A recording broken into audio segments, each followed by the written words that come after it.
My name is Emily. I am 28 years old and I have a confession that will shock you. I sabotaged my neighbor's Tinder date by having his car towed right while his date was at his doorstep. I did not just do this because I was petty. It was the result of weeks of torment from a man who thought he could bully his way through my life by parking inches in front of my driveway every single day. This is the story of how a simple act of defiance turned into a harsh lesson about how far I was really willing to go and what I lost in the process.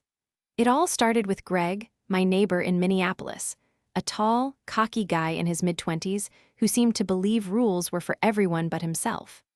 He would park that crusty silver sedan so completely across my driveway you would think he was marking his territory. No matter how many times I left notes, politely asked, or even confronted him face to face. One sunny afternoon last week, I came home to find Greg's car blocking my driveway again. I saw him through the window confidently spritzing cologne, clearly getting ready for a date. My blood boiled, and I knew I had finally reached my limit. I called the tow truck. No warnings, no notes, just one quick call. I watched as the tow truck pulled his silver sedan away like a reclaiming of my own space. About 45 minutes later, I sat on my porch with a cold beer when a woman dressed up for a date came walking up to Greg's door. She knocked. He answered with that familiar, self-assured smile, but the smile faltered as he saw no car. His eyes darted wildly, his hands started shaking, and his face twisted into disbelief. She was just as confused but brave enough to ask what happened. I could not resist intervening. I told them both, "If you were looking for your car, it got towed. You were blocking my driveway, again." Greg tried to argue, but she quickly turned on him and said, "Wait, you parked in front of his driveway?" Her expression was one of utter disgust. Greg scrambled, trying to explain, but it was too late. She said coldly, "Wow, that is trash," and walked away without a backward glance.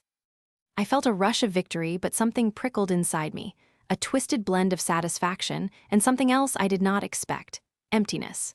Since then, Greg never blocked my driveway again, but the worst part was not his silence or his careful parking.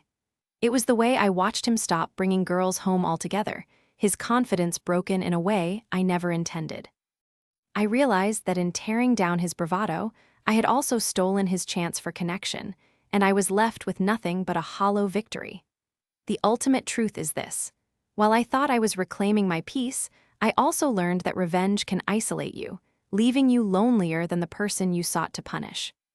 I did not get the satisfaction I hoped for.